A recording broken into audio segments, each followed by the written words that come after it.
The Suez Movement hypothesis in the ongoing war of US Iran is the United States headed for a post imperial reckoning like United Kingdom after Suez crisis. History does not repeat itself neatly, but sometimes it echoes with unnerving clarity. In 1956, Britain still looked like a global empire. It had nuclear weapons in a permanent seat on the UN Security Council and a sprawling network of influence. Yet, within weeks of the Suez debacle, that illusion shattered. The world saw something Britain itself had not fully admitted. Its power had become conditional, constrained, ultimately subordinate to larger structural forces, especially the will of the United States. Now, a growing chorus of analysts is asking an uncomfortable question. Is the United States today, that is today's global hegemon, approaching its own Swiss moment? Not a sudden collapse, not a dramatic defeat on the battlefield, but a revelation, a moment when the gap between perceived dominance and actual structural limits becomes impossible to ignore. I'll break it down in 10 acts. Act 1. What Swiss really was and why it matters now. Understand the analogy, we have to strip away the mythology. The Suez crisis began when Jamal Abdel Nasser nationalized the Suez Canal, a vital artery of global trade previously controlled by British and French interest. In response, Britain, France, and Israel launched a coordinated military operation to retake control. Militarily, the operation was effective. British and French forces achieved their immediate objectives. But geopolitically, it was a disaster. Why? Because power had already shifted. The United States, under Eisenhower, opposed the invasion. More importantly, it used financial leverage to force Britain to withdraw. By threatening the British pound and refusing economic support, Washington made it clear Britain could not act independently without risking economic collapse. That was the real turning point.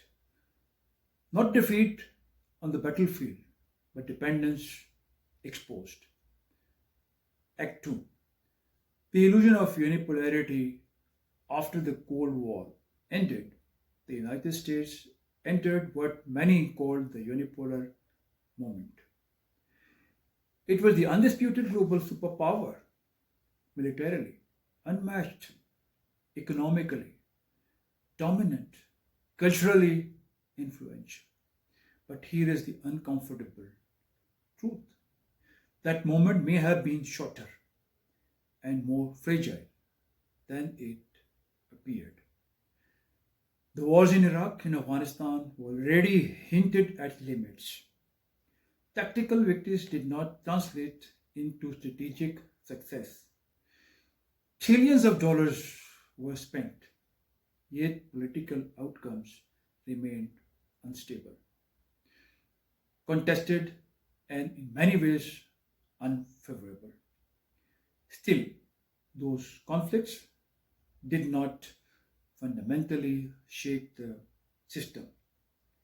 A true Swiss moment requires something deeper, a realization that the system itself, financial, political, and global, can no longer sustain the projection of dominance at previous levels. Act 3. The new arena.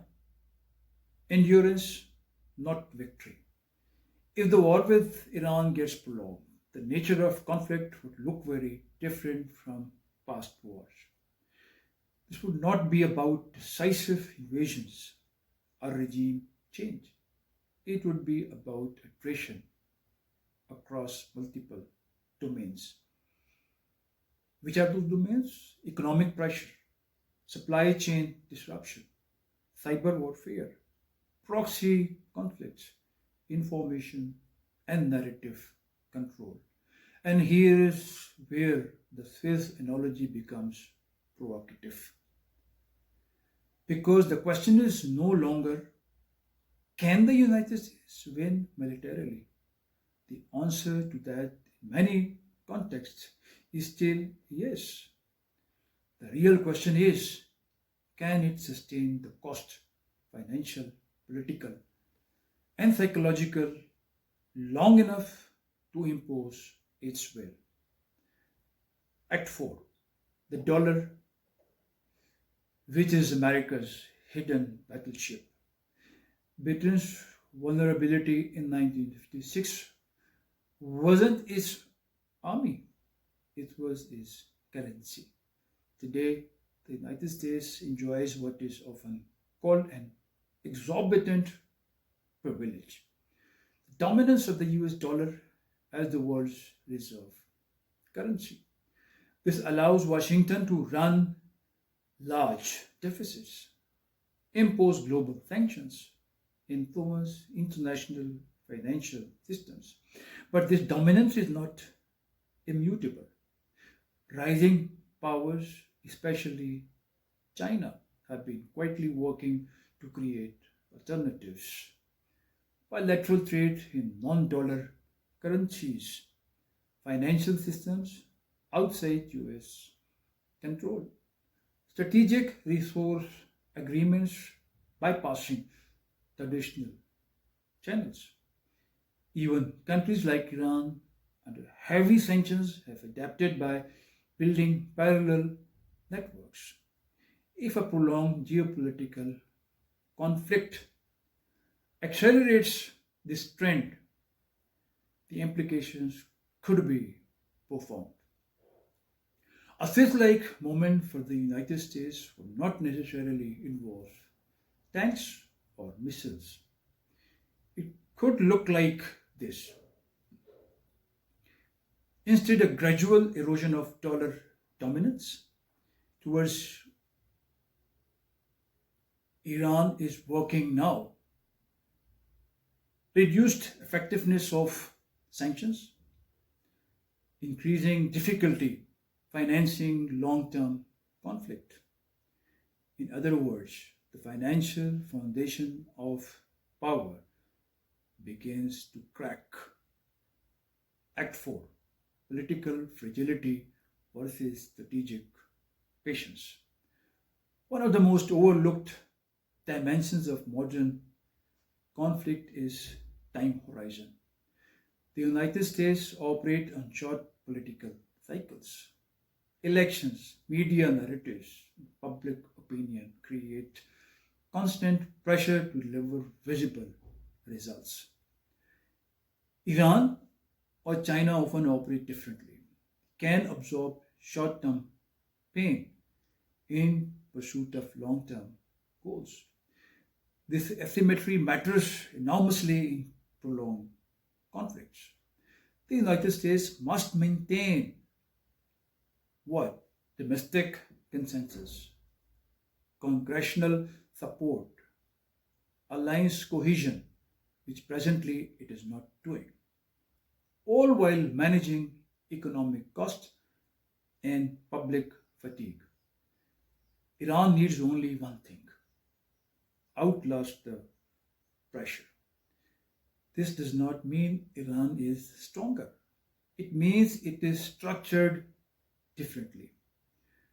And in a war of endurance, structure can matter more than strength. Now, Act 6, the alliance question. In 1956, Britain learned a harsh lesson. Its closest ally could and would override its strategic decisions.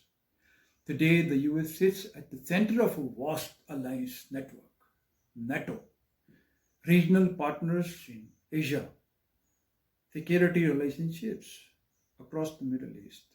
But alliances are not static, they are contingent on credibility, shared interest, perceived stability.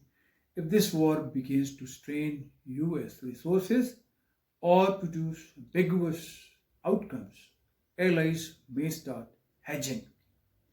That is, pursuing independent policies, reducing reliance on US security guarantees, exploring alternative partnerships.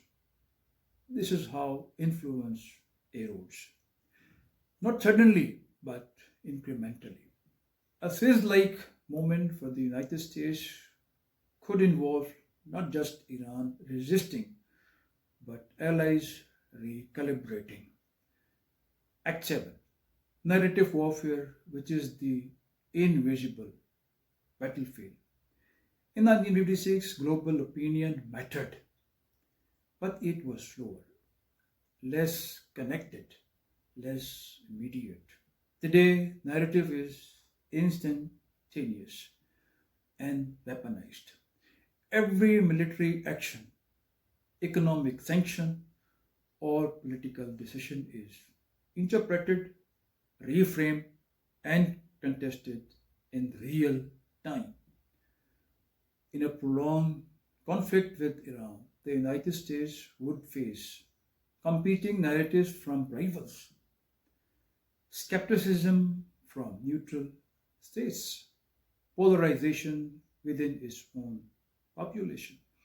Meanwhile, Iran and other adversaries would exploit perceived inconsistencies, civilian impacts, historical grievances. The goal is not necessarily to win the argument, it is to erode legitimacy over time. And legitimacy is a form of power. Lose it, and even overwhelming military capability becomes harder to translate into strategic success. Act 8, the economic battlefield. War is expensive. Prolonged war is structurally destabilizing. For the US, the cost would include massive defense spending, supply chain disruptions, inflationary pressures, debt expansion. For Iran, the cost would be different. Severe economic hardship, sanctions pressure, domestic instability. But here is the key paradox: the US has more to lose in relative terms. Its system is deeply integrated into the global economy. Disruptions reverberate internally in complex ways. Iran, by contrast, has already adapted to economic isolation. Its baseline is lower, but more resilient to shocks. This asymmetry does not guarantee victory for either side, but it complicates the calculus of endurance. Act 9, the psychology of power. Empires and powerful figures rarely recognize their own limits in real time. Britain in 1956 still believed it could act like a global hegemon. The crisis revealed that it could not. The US today still operates with the assumption of global primacy, and in many ways that assumption is still valid. But assumptions become dangerous when they lag behind structural reality. A Swiss moment would not necessarily involve catastrophic defeat. it would involve something subtle and arguably more unsettling, which will be a realization by both the United States and the world that is power, while still immense, is no longer decisive in the way it once was. Act 10. Is it actually happening? Here is where overstatement must meet sobriety. The US is not Britain in 1956. It has a far larger economy, global military reach, technological leadership, deep institutional capacity. There is no single rival capable of replacing it outright. I repeat, outright. However, the system is changing. Power is diffusing. Constraints are increasing. And the margin for error is shrinking. A true Suez moment for the US, if it comes, will not look like a single dramatic collapse. It will look like a series of moments where actions produce diminishing returns. Pressure yields limited compliance. Influence encounters unexpected resistance until eventually a pattern becomes undeniable. Final verdict. Not collapse, but compression. I repeat, compression. The most plausible outcome is not American decline in the sense of sudden collapse. It is compression. A world where US remain the most powerful actor, but cannot unilaterally shape outcomes, must negotiate, must compromise, and must adapt. In that sense, the Swiss analogy is not about decline, it is about recognition. Recognition that power has limits. I repeat, power has limits. Recognition that endurance matters as much as dominance. Recognition that the rules of the game have changed. And perhaps most importantly, recognition that in the 21st century, the question is no longer who is strongest, but who can endure the longest without breaking their own support. Thank you very much for patient hearing and supporting this independent source of information and analysis. Please subscribe if you have not done so.